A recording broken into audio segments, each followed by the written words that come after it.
जय जिनेंद्र। आप सभी का संस्कार शिक्षण शिविर की आज छैड़ाला की प्रथम कक्षा में मैं रोहित जैन समर संस्कृति संस्थान का छात्र शास्त्री प्रथम वर्ष फर्स्ट ईयर आपका हार्दिक स्वागत अभिनंदन वंदन करता हूं। आज से हम अपना जो ग्रीष्मकालीन शिविर है उसको हम प्रारंभ करते हैं। छैड़ाला की प्रथम कक्षा जो रहेगी, छैड़ाला के रचयिता पंडित दौलत राम जी कृत द्वारा रचित है छैड़ाला। इसको छैड़ाला क्यों कहा जाता है? क्योंकि इस छैड़ाला में 6 ढालों के माध्यम से पंडित दौलत राम जी ने आचार्यों द्वारा जो कहा गया है वह अपनी भाषा में यहाँ पर प्रतिपादित किया है। चलिए हाथ जोड़ दें। आप सभी लोग अपनी अपनी किताब निकाल लें। मैं यहाँ से आप के लिए छंद और उसका अर्थ बताऊंगा और उसमें जो विशेष होगा हम उसके लिए आज जानने की कोशिश करेंगे। अगर आपकी इस वीडियो में कोई भी जिज्ञासा हो या इससे कोई भी रिलेटिव हो तो आप इसमें इसी वीडियो के नीचे जो कमेंट रहेगा उसमें आप अपनी जिज्ञासा डालें, आपके लिए वहीं के वहीं उत्तर दे दिया जाएगा। आप एक काम और करें, अपने मित्रों को, अपने दोस्तों को, अपने परिवारजनों को इस वीडियो के बारे में बताएं और वह भी देखें, वह भी स्वाध्याय के माध्यम से ज्ञान अर्जन की कोशिश करें। क्योंकि हमारे लिए इस ग्रीष्मकालीन जो लॉकडाउन चल रहा है इसको हमारे लिए व्यर्थ नहीं जाने देना है, हमारे लिए अध्ययन करना है, पढ़ना है। चलिए आप इस वीडियो को सब्सक्राइब भी कर दें, कमेंट करें और जिज्ञासा के लिए ही कमेंट करें और इसको लाइक जरूर करें, क्योंकि आपके लिए सर्वप्रथम नोटिफिकेशन क्लास का मिल जाए और आप स्वाध्याय कर सकें। चलिए आप सभी लोग किताब और कॉपी पेन निकाल लें, क्योंकि इसका लास्ट में एग्जाम भी होगा। आज हम प्रथम ढाल के बारे में समझेंगे, जिसमें चारों गतियों के दुखों का वर्णन पंडित दौलत राम जी ने बहुत अच्छी तरीके से किया है। चलिए हाथ जोड़ लें, किताब को निकाल लें अपनी। 3 भुवन में सार वीतराग विज्ञानता, शिव स्वरूप शिवकार, नमः त्रियोग समार के। अर्थात पंडित दौलत राम जी ने छैड़ाला के मंगल चरण में कहा है कि 3 भुवन में सार। 3 भुवन मतलब तीनों लोकों में, ऊर्ध्वलोक, अधोलोक और मध्यलोक में। यह लोग क्या कहलाते हैं? तो ऊर्ध्वलोक कहलाता है ऊपर की साइड, जहाँ पर देव आदि निवास करते हैं। नीचे जहाँ पर 16 स्वर्ग हैं वहाँ पर ऊर्ध्वलोक कहलाता है। सौदर, मीशन, सानत कुमार, महेंद्र आदि 16 स्वर्ग, उसके ऊपर 9 अनुदेश, 5 इत्यादि सर्वा सिद्धि तक के वहां पर देव रहते हैं। और सबसे ऊपर सिद्धशिला, फिर उसके ऊपर सिद्धशिला विराजमान, वहां पर सिद्ध परमेष्टि विराजमान होते हैं।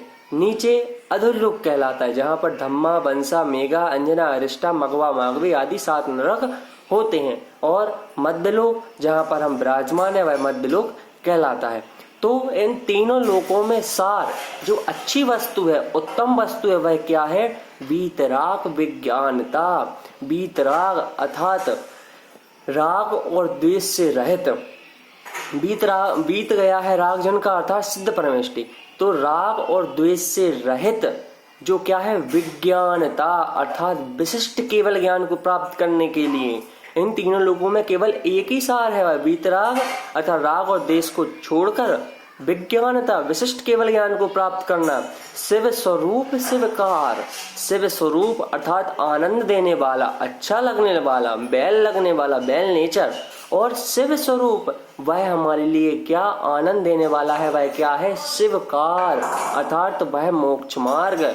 हमें भी सिद्ध परमेष्टि बनकर उस मोक्ष मार्ग को प्राप्त करना है। जब भी हम सिद्ध परमेष्टि बनेंगे, क्योंकि हमारे लिए इस संसार में राग और द्वेष के कारण हम इस संसार में अनंत जन्मों से क्या भटकते आ रहे हैं। तो हमारे लिए क्या कैसी भावना रखनी चाहिए कि हमारा भी समाधि पूर्वक मरण हो, समाधि पूर्वक मरण हो और हम भी उस सिद्ध परमेष्टि की जगह पर पहुंचे, हमारा भी मोक्ष कल्याणक मनाया जाए, हम भी मोक्ष मार्ग को प्राप्त हों।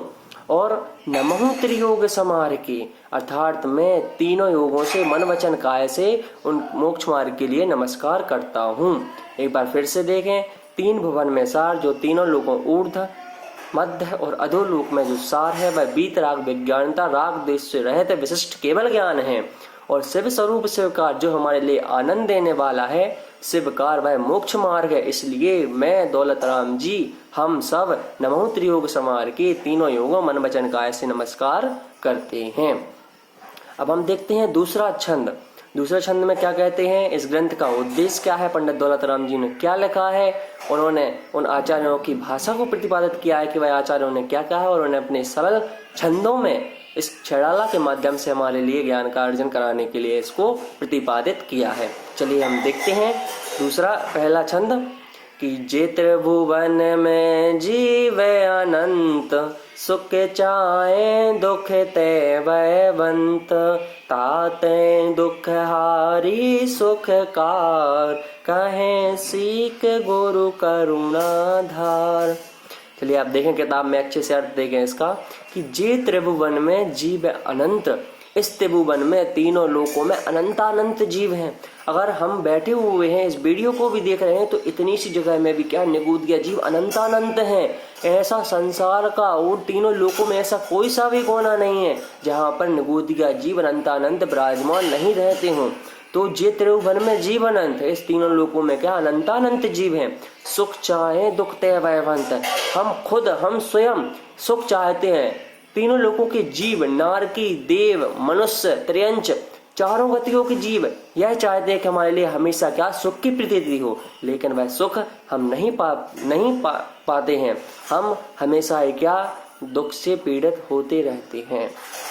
यही विडंबना है, क्योंकि हम उस राग देश को बढ़ाते जा रहे हैं और इससे हमारे लिए दुख आता जा रहा है। आप इष्टोपदेश में आचार्य पूज्यपाद स्वामी द्वारा रचित पढ़ेंगे कि एक विपत्ति आती नहीं और दूसरी अपने आप उस रहट के डंडे के समान, एक जब वह भर के कुएं से नीचे से भर के आती है, दूसरी अपने आप आ जाती है। उसी प्रकार एक विपत्ति हमारे लिए आती है और दूसरी अपने आप ही हमारे लिए क्या स्वयं ही अपने आप पनप जाते हैं। और आगे क्या कहते हैं, ताते दुखहारी सुख कार। ताते मतलब इसलिए दुखहारी, उस दुख को नष्ट करने के लिए, सुखकार और सुख को प्राप्त करने के लिए कहें सीख गुरु करुणाधार।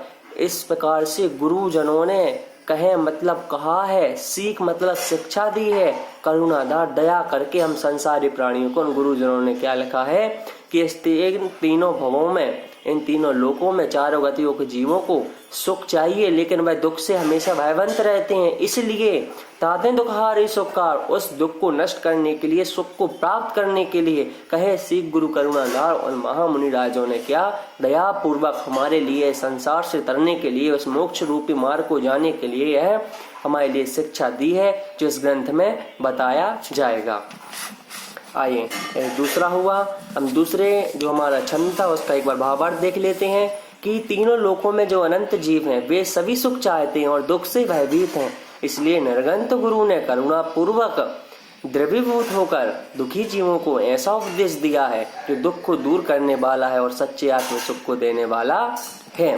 चलिए अब हम जो दूसरा छंद है उसको देखते हैं। सर्वप्रथम हमने मंगलाचरण देखा, फिर दूसरे नंबर पर हमने इस ग्रंथ की क्या उद्देश्य है उसके बारे में जाना, और जो तीसरा हम छंद अर्थात दूसरा छंद पढ़ेंगे मंगलाचरण को छोड़ के, वह गुरु शिक्षा सुनने का उपदेश और संसार में भ्रमण का कारण क्या है उसके बारे में हम जानने की कोशिश करेंगे। चलिए हाथ जोड़ लें, किताब देखें अपनी। ताहि सुनो भवि मन थेरयान, जो चाहो अपनो कल्याण, मोहे महामद पियो अनादि, भूले आप को भरमत वादी। अर्थात ताहि सुनो भवि मन थेरयान, ताहि मतलब उनकी, किनकी, उन गुरु की शिक्षा को सुनो, अर्थात सुनो भवि मन थेरयान, हे भव्य प्राणी, मन थिर अर्थात स्थिर, उस मन को, अपने मन को क्या उन गुरु की शिक्षा को स्थिर करके शांत स्वभाव में जा करके अच्छे से उसको सुनो उनकी शिक्षा को। जो चाहो अपनो कल्याण, जो भव्य जीव अपना इस संसार से क्या कल्याण चाहना चाहता है, कल्याण को प्राप्त अपना करना चाहता है, वह प्राणी उन गुरु की शिक्षा को सुनो और पढ़ो और समझो। कैसे? शांत स्वभाव में अपने मन को स्थिर करके उनकी बात को सुनो। क्या कहते हैं आगे, मोह महामद पियो अनादि, यह संसारी प्राणी हम खुद स्वयं क्या कर रहे हैं, मोह रूपी उस तेज मदिरा को पीते आ रहे हैं। कैसे? अनादि काल से उसको हम पीते आ रहे हैं और भूले आपको भरमतवादी, और आपको हम स्वयं खुद क्या भूल अर्थात भूल कर व्यर्थ वादी मतलब व्यर्थ और भ्रमत मतलब भटकते आ रहे हैं। कैसे, एक बार फिर से देखें, ताई सुनो भवि मंथरयान, हे भव्य प्राणी, उन गुरुजनों की, उन मुनिराजों की, निर्गंत मुनिराजों की क्या करें, उनकी भाषा को, मन को स्थिर करके, उनके उपदेश को मन को स्थिर करके सुने। जो प्राणी जो चाहो अपनो कल्याण, जो प्राणी अपना कल्याण चाहता है संसार से, क्योंकि मोह महामद पियो अनादि, हम स्वयं इस संसार में अनादि काल से वह मोह रूपी मदिरा को, रूपी तेज मदिरा को पीते आ रहे हैं। भूल आपको भ्रमतवादी, आपको मतलब हम स्वयं भूल, वादी भ्रमत, भूल अर्थात स्वयं को भूलकर, वादी व्यर्थ ही, भ्रमत अर्थात संसार में क्या भटकते आ रहे हैं। आइए हम एक कहानी के माध्यम से समझेंगे कि यह मोह कैसा है, हमारे संसार में कैसा यह मोह है जो हमारे लिए दुख का प्रतीत है। जब हमारे लिए स्वयं पता है कि हमें संसार में सिंगल आए थे, अकेले आए थे और हमारे लिए अकेले ही जाना है। सब रहता है, सब कुछ कमाते हैं और अंत में स्वयं ही अकेले ही जाते हैं। ना हमारे साथ पैसा, धन, दौलत, जमीन जायदाद, हाथी, घोड़े, कुछ नहीं हमारे साथ जाता है। आइए सुनिए, आचार्य पूज्यपाद स्वामी ने इष्टोपदेश में कहा है कि बपुर ग्रहम धनम धारा पुत्रा मित्राणि सत्वा सर्वधान्य स्वभावानी मूढ़ा स्वानी प्रपद्यते।